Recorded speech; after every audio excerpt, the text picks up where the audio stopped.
증인이 됩시다. 꼭 그렇게 되시기 바랍니다. 오늘 본문을 가지고 오직을 누리는 부활절이라는 하나님의 음성을 듣겠습니다. 하나님께 집중하세요. 목상 넥타이 보지 마시고, 오늘 어째 하얀 옷을 입은 너 보지 마시고 하나님께 집중하셔야 됩니다. 말씀에 집중하시고 목사의 입에서 나오는 하나님의 음성에 집중하시면 됩니다. 돋보기로 이 태양빛을 모으는 것처럼 여러분의 모든 지각을, 정신을 말씀에 집중하시면 됩니다. 어제 금요일 가정예배 드렸는데요, 금요 예배를 집에서 안 드립니까? 예배 드리기 전까지 뭐가 우리 집안이 산만한 거 있죠. 뭐 먹었다가 유튜브 봤다가 그러다가 이제 예배 드린다고 하다 보니까 찬양도 집중이 안 되고 녹취본 읽는데 글이 잘 읽다 우리 집사람 계속 틀리게 읽고 애들도 그러고 집중하셔야 됩니다. 예배 드리기 전이 중요하죠. 다른 것에 마음을 뺏기지 마시기를 바랍니다. 오늘 제목이 오직을 누리는 부활절이라 했는데요, 이 오직이 안 된다고 하는 것은 내 마음이 혼란스럽다는 뜻입니다. 그리고 하나님이 나의 하나님으로 적용이 잘 안 되고 있다는 뜻이요, 기도가 잘 안 되고 있다라는 것을 보여주고 있습니다. 반대로 반복해서 오직이 계속 되다 보면 그는 일단 그의 내면에 치유가 일어납니다. 그리 되게 돼 있습니다. 학생도 오직이 돼야 집중이 잘 되죠. 그러므로 복음에 오직이 되면, 영적 상태가 오직이 되면 그의 감정과 정서는 치유되기 시작합니다. 사람이 변하게 되어 있습니다. 우울증요, 당연히 약을 안 먹어도 될 만큼 치유됩니다. 확실합니다. 오늘 복음에 집중하시기 바랍니다. 그렇다면 과연 무엇이 오직이란 말입니까? 오늘 세 가지 오직을 발견하는 날 꼭 되시기를 바랍니다. 첫째, 오직 복음. 복음이 오직입니다. 복음이 오직이 안 되는 만큼 절에 있는 성녀들처럼 끝없는 고행과 명상에 들어가 살아야 하고 다른 방법, 다른 훈련 막 찾아다녀야 되죠. 최고로 훌륭한 신자는 복음에서 오직을 발견한 자입니다. 정말입니다, 여러분. 오직을 발견하셔야 됩니다. 특히 우리 청년들이 그렇게 되시기를 바랍니다. 그러면 복음이 무엇입니까? 한마디로 복음이란 십자가와 부활입니다. 그 십자가와 부활 때문에 우리가 하나님을 만났죠. 에베소서 2장 2절, 그는 허물과 죄로 죽었던 너희를 살리셨도다. 사단은 허물과 죄로 사망을 가져오는데 예수님은 십자가와 부활을 통해 생명을 가져다 주신 것입니다. 우리 고린도전서 15장을 보겠습니다. 오늘 소개해드리는 성경 본문이 너무 중요합니다.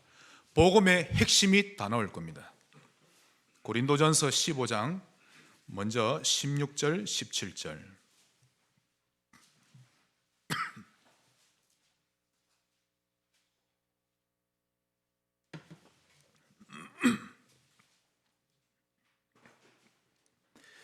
만일 죽은 자가 다시 살아나는 일이 없으면 그리스도도 다시 살아나신 일이 없었을 터이요, 그리스도께서 다시 살아나신 일이 없으면 너희의 믿음도 헛되고 너희가 여전히 죄 가운데 있을 것이요.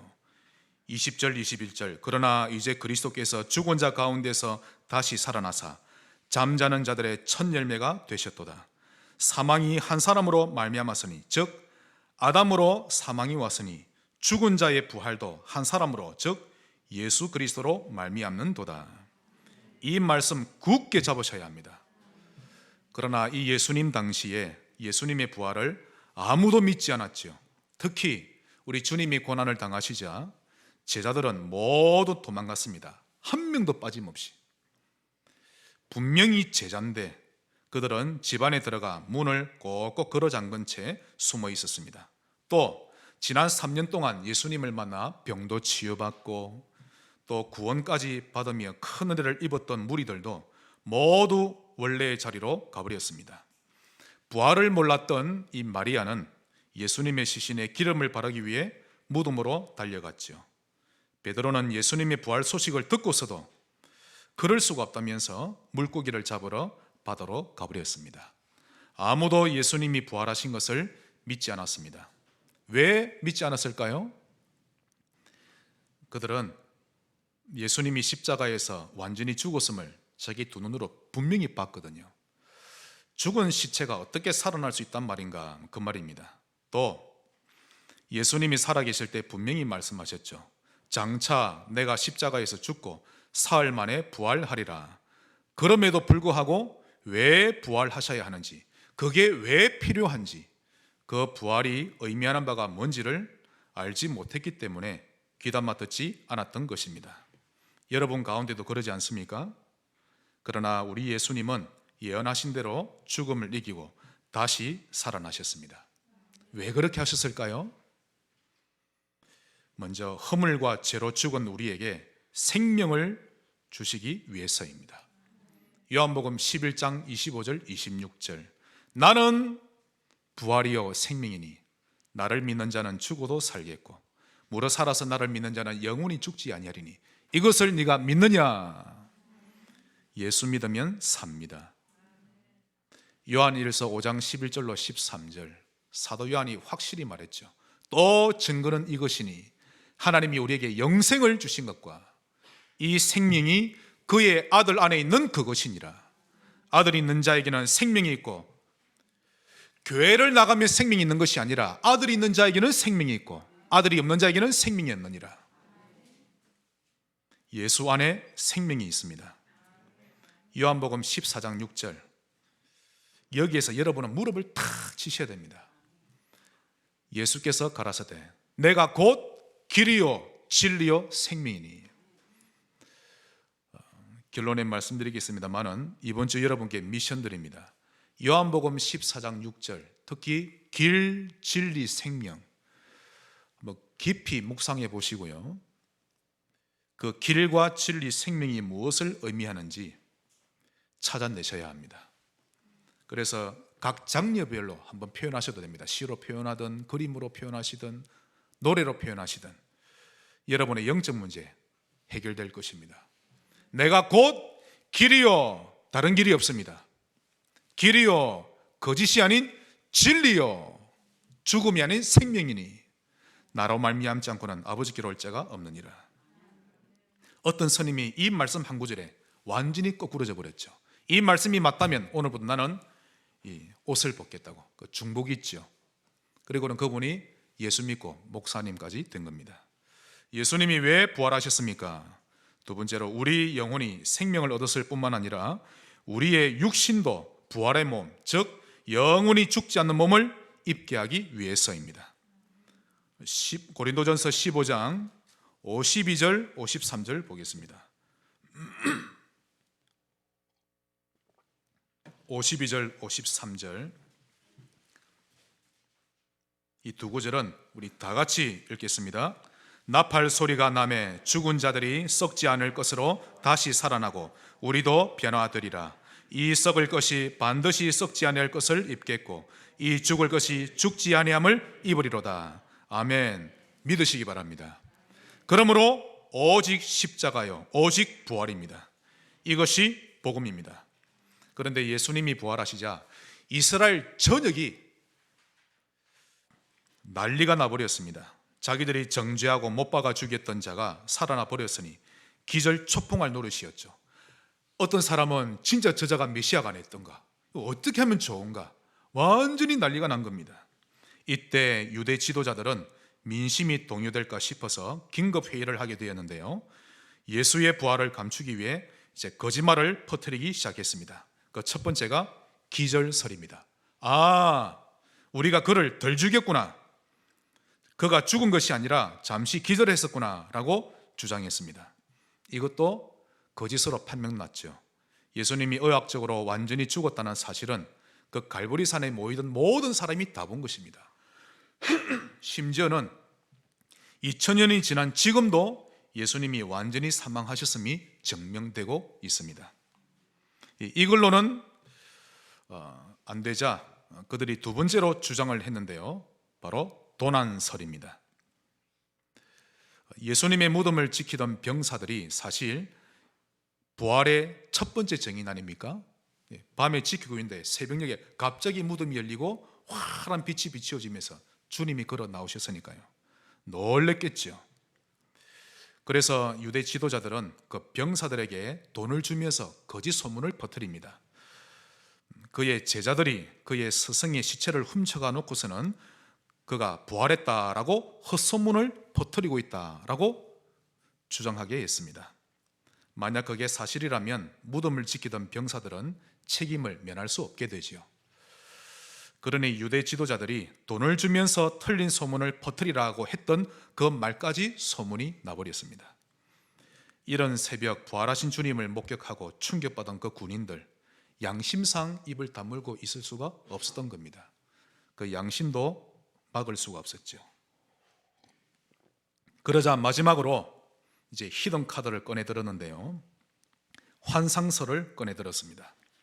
다시 살아난 예수를 봤다는 자들은 실제를 본 게 아니라 모두 환상을 본 것이다 라고 우겼는데요, 예수님의 부활을 본 자들이 얼마나 많은데 그건 더 말도 안 되는 소리죠.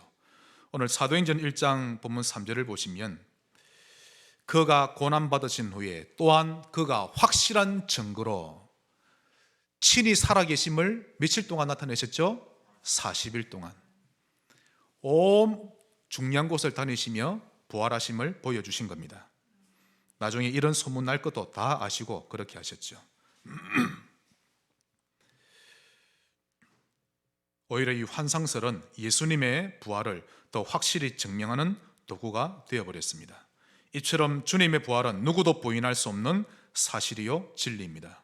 예수 그리스도는 어제나 오늘이나 영원토록 동일하시며 우리와 함께하고 계십니다.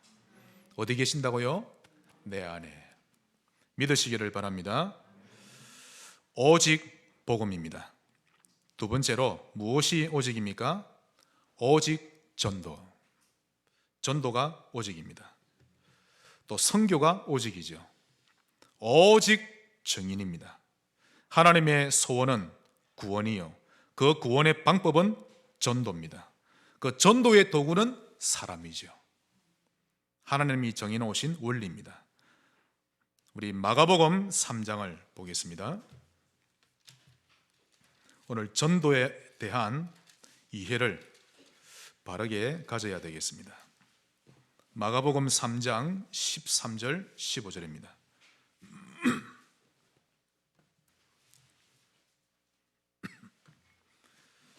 드디어 12제자를 세우시는 장면이죠. 또 산에 오르사 자기가 원하는 자들을 부르시니 나온지라. 이에 12를 세우셨으니 이는 자기와 함께 있게 하시고 또 보내사 전도도 하며 귀신을 내쫓는 권능도 가지게 하려 하심이르라. 결국 하나님은 전도를 위해 제자를 부르셨고 나를 부르셨습니다. 인정하시기를 축원합니다. 마태복음 4장 19절에 나를 따라오느라 내가 너희로 사람을 낚는 어부 되게 하리라. 한번 따라합시다. 사람을 낚는 어부. 예수 믿는 모든 신자에게 적용됩니다. 나를 따라오느라 내가 너희로 사람을 낚는 어부 되게 하리라. 1년 동안 한 번도 전도에 대한 마음이 없다면 여러분의 삶을 다시 돌아보셔야 합니다.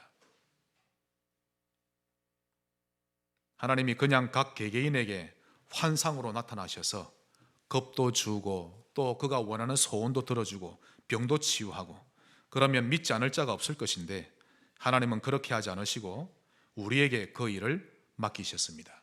그래서 전도자의 삶에서 행복도 찾고 기도응답 받고 그렇게 하게 하셨죠. 고린도전서 1장 21절을 보겠습니다.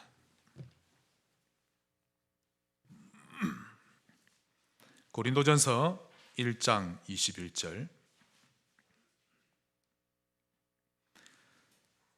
하나님이 지혜에 있어서는, 즉 하나님이 세상을 보실 때 이 세상 사람들은 자기 지혜로는 하나님을 알지 못하므로 하나님께서 전도에 미련한 것으로 믿는 자들을 구원하시기를 기뻐하셨도다. 하나님이 전도라는 방법을 택하셨습니다. 디도서 1장입니다.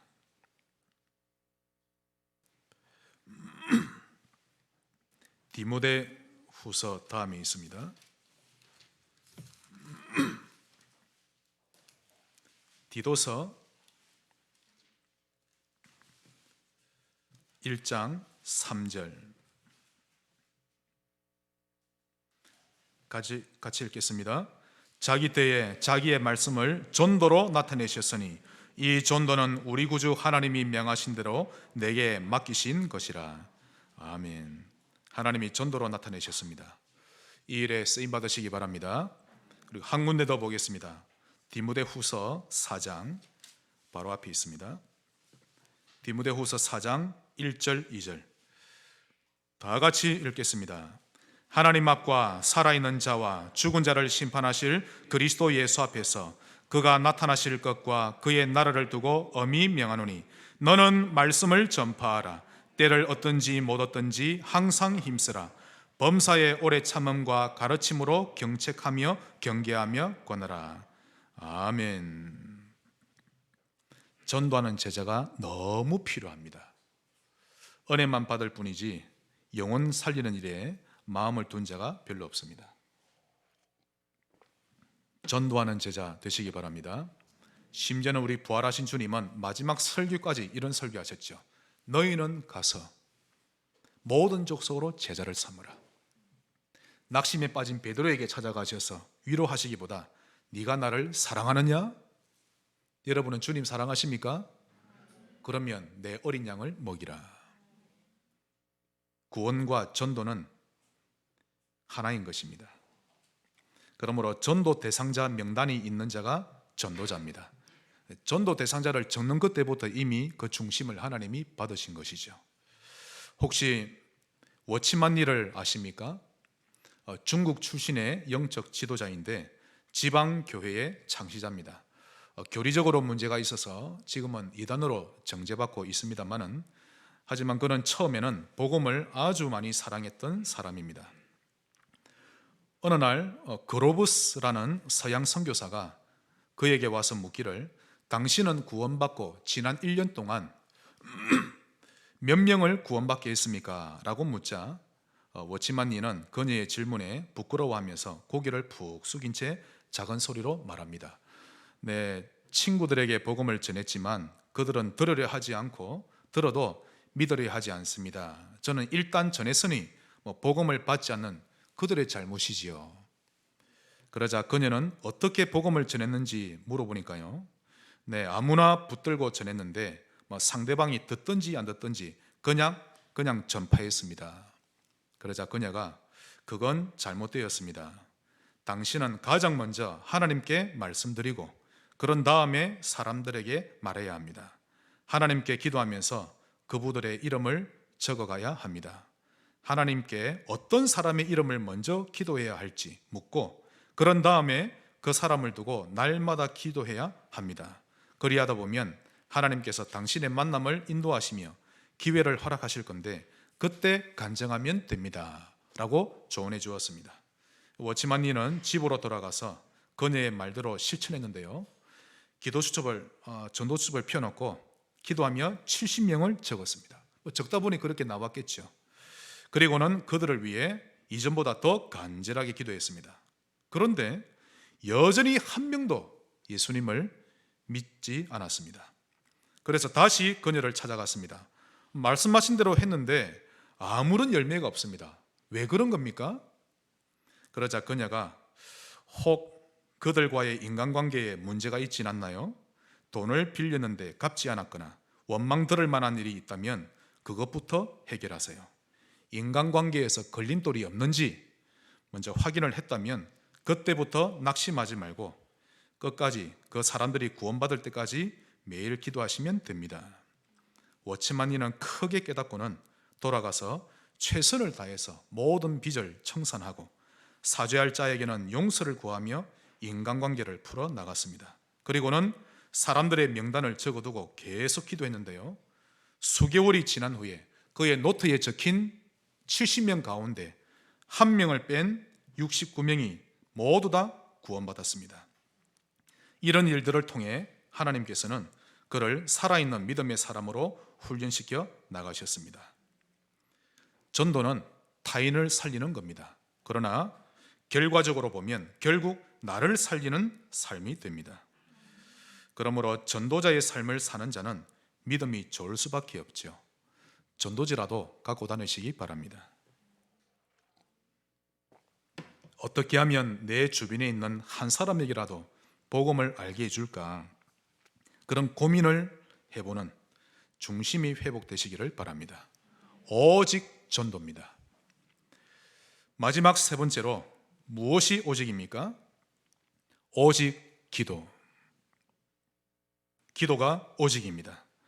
그래서 오직 성령이죠. 한번 따라합시다. 오직 성령. 성령이 임해야 합니다. 성령이 나의 의지에 임해야 하고 내가 일하는 곳에 임하셔야 합니다. 허감은 쫓겨나고 하나님이 주인으로 강권적으로 역사하셔야 합니다. 오직 성령이죠. 자, 그 이유가 크게 두 가지로 있는데요. 오직 기도, 오직 성령인 이유.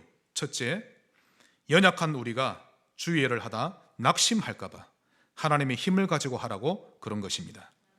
그러므로 오직 성령이 너희에게 임하시면 너희가 권능을 받아 나의 증인 되리라. 그동안 쓰임받았던 모든 믿음의 사람들이 한결같이 모두가 이 힘을 체험했던 것입니다. 또한 두 번째 이유는 우리가 교만할까 싶어서 오직 기도하라고 하신 것입니다. 복음을 위한 우리의 모든 수고가 하나님의 은혜로 된 것이 아니라 나의 타고난 실력으로 나의 땀으로 이뤄낸 업적이라 여긴다면, 조금이라도 그렇게 여긴다면 그는 은혜를 모르는 자입니다. 그건 한참을 오해해도 보통 오해한 게 아니죠. 그런 사람은 그 일에 대한 상급 없습니다. 이미 자기 스스로가 영광을 받아버렸기 때문이죠. 요셉에 대한 기록을 보셔도 전부 다 그러합니다. 여호와께서 요셉과 함께 하심으로 그가 형통한 자가 돼요. 다윗을 봐도 마찬가지입니다. 여호와는 나의 목자시니 내게 부족함이 없으리로다. 다른 것 볼 것 없이 시편 23편만 자세히 봐도 다윗의 삶의 주인공은 다윗 자신이 아니라 여호와십니다. 그가 나를 푸른 풀밭에 누이시며 쉴만한 물가로 인도하시는도다. 내 영혼을 소생시키시고, 누가요? 여호와가. 제가 존경하는 분 가운데 여전히 조영기 목사님을 존경합니다. 정말 존경합니다. 그분은 목회를 60년 넘게 하시면서, 참 말이 60년이지 어마어마한 거거든요. 60년을 넘게 목회하시면서 하나님 은혜로 세계 최대 교회라는 업적을 남겼음에도 불구하고 그분은 고백하시기를 제가 직접 들었죠. 정말 영상을 봤습니다. 뭐라고 고백하시는가 하면, 나는 지금까지 늘 아파가지고 내일이면 강단에 설 수 있으려나 하고 내일을 보장받을 수 없는 그런 연약한 사람인데, 지금까지 이루어진 이 모든 일들은 오직 성령님이 시키시는 대로 내가 심부름만 했을 뿐이지 내가 한 것은 하나도 없습니다 라고 고백합니다. 제가 보니까요, 겸손을 가장한 말이 아니었고 진심 어린 고백이었습니다. 이것을 보고 겸손이라고 합니다. 나 때문에 저 사람이 저만치 성장했지 내가 아니었으면, 이런 사람은 그때부터 응답 없습니다. 그는 전도 이전에 하나님의 은혜를 먼저 깨달아야 합니다. 참으로 오직 복음이 되면 겸손하게 되어 있고 오직 성령, 오직 증인을 인정하게 되어 있습니다. 겸손하시기 바랍니다. 만약 계속 교만하면 그때부터 낮아지고 깨달아질 때까지 하나님이 그를 쓰지 않습니다. 이유는 하나님이 교만을 매우 싫어하시기 때문입니다. 아주 경멸하시죠. 우리 잠언 16장을 보겠습니다. 모든 것을 하나님이 다 하셨습니다. 재능도 하나님이 주셨고, 사람을 만날 때 적절한 메시지도 하나님이 주셨고. 잠언 16장 먼저 5절을 보겠습니다. 무릇 마음이 교만한 자를 여호와께서 미워하시나니 피차 손을 잡을지라도 벌을 면하지 못하리라. 18절 교만은 패망의 선봉이요 거만한 마음은 넘어짐의 앞잡이니라. 만약 여러분의 삶이 패망하기를 원하신다면 교만하시면 됩니다. 그걸 원치 않으신다면 겸손하시기 바랍니다. 또 한 군데 더 보겠습니다. 역대하 32장입니다.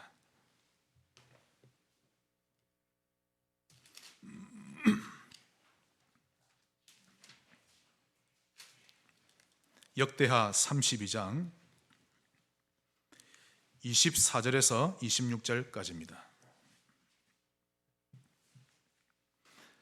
그렇게 하나님을 사랑하고 믿음으로 살았던 히스기야 왕이 결국 교만 때문에 하나님께 아픔을 받게 됩니다. 24절, 그때에 히스기야가 병들어 죽게 되었으므로 여호와께 기도하매 여호와께서 그에게 대답하시고 또 이적을 보이셨으나 히스기야가 마음이 교만하여 그 받은 은혜를 보답하지 아니하므로 진노가 그와 유다와 예루살렘에 내리게 되었더니 히스기야가 마음의 교만함을 뉘우치고 예루살렘 주민들도 그와 같이 하였으므로 여호와의 진노가 히스기야의 생전에는 그들에게 내리지 아니하니라. 아멘. 이때는 아멘 하셔도 됩니다. 그렇게도 하나님이 사랑하시던 다윗도 교만하자 하나님이 그를 치셨죠. 신자는 늘 은혜의 언약을 굳게 잡고 겸손하게 하나님 앞에 설 줄 알아야 합니다. 그리고 기도를 계속하시기 바랍니다. 골로새 4장 2절, 기도를 계속하고 기도에 감사함으로 깨어 있으라. 항상 하나님 앞에 설 줄 알아야 하고 기도를 계속하시기 바랍니다. 기도하는 신자가 됩시다. 기도 없는 신자가 되지 말아야 합니다. 특히 기도 없는 부모나 할아버지 할머니가 되어서는 안 됩니다. 기도 없는 어른을 만난 후손이 정말 불쌍한 후손이죠. 여러분의 자녀와 손주들을 불쌍한 자들로 만들어서는 안 되는 것입니다. 모든 부모는 아침에 밤에 하나님 앞에 기도해야 합니다. 그런 부모 되시기 바랍니다. 10초를 할지라도 여러분의 가정을 하나님 앞에서 시작하고 맺을 줄 알아야 합니다. 복음을 사랑하고 오직 성령을 아는 어른 되시기를 바랍니다. 사실 오직이라고 하는 것은 억지로 애쓴다고 되는 부분이 아니죠. 그래서 먼저 여러분이 이해를 하셔야 됩니다. 자, 어린 아기에게는 부모는 오직이라는 존재입니다. 그렇죠? 또한 그 아기에게 문제가 생겼습니다. 뭐 똥을 많이 쌌다든지 배가 고프든지 그러면 울어야 합니다. 울지 않고 하고 참고 있으면 안 되죠. 우는 것은 당연한 겁니다. 부모에게 신호를 보내는 거죠. 우리에게 하나님은 오직입니다. 그 하나님을 만나는 길이 그리스도가 오직이죠. 그 하나님을 향해 우리가 표현을 하는 겁니다. 신호를 보내야 하죠. 그러므로 기도는 오직입니다. 기도가 없으면 절대 신앙생활 승리하지 못합니다.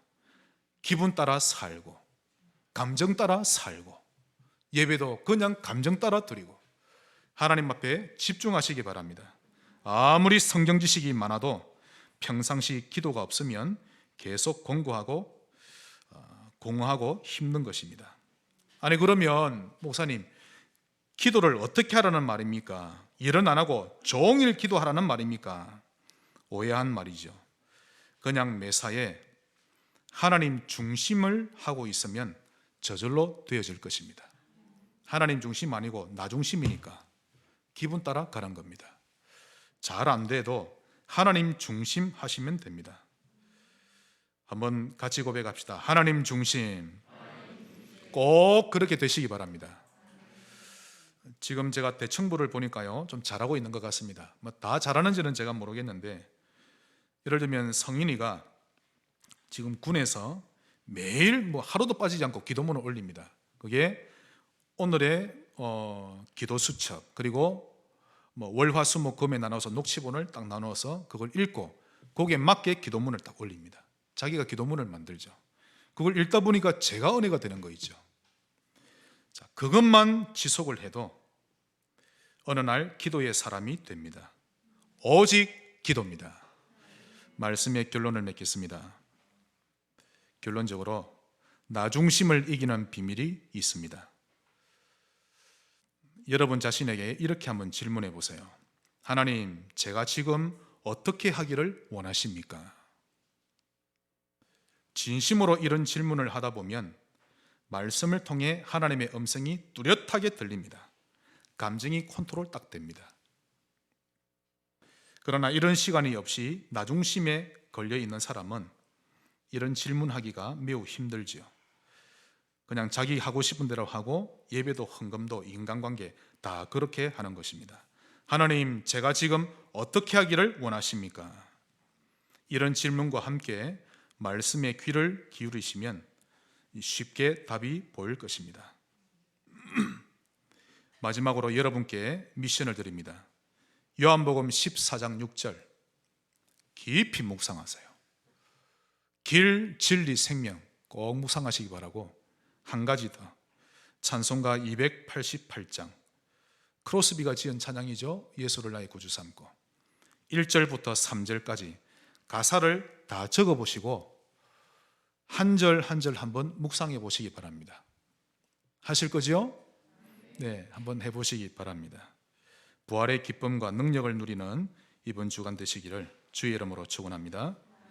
부활하신 주님을 찬양합니다. 정인으로 살게 하옵소서. 예수님 이름으로 기도합니다. 아멘. 167번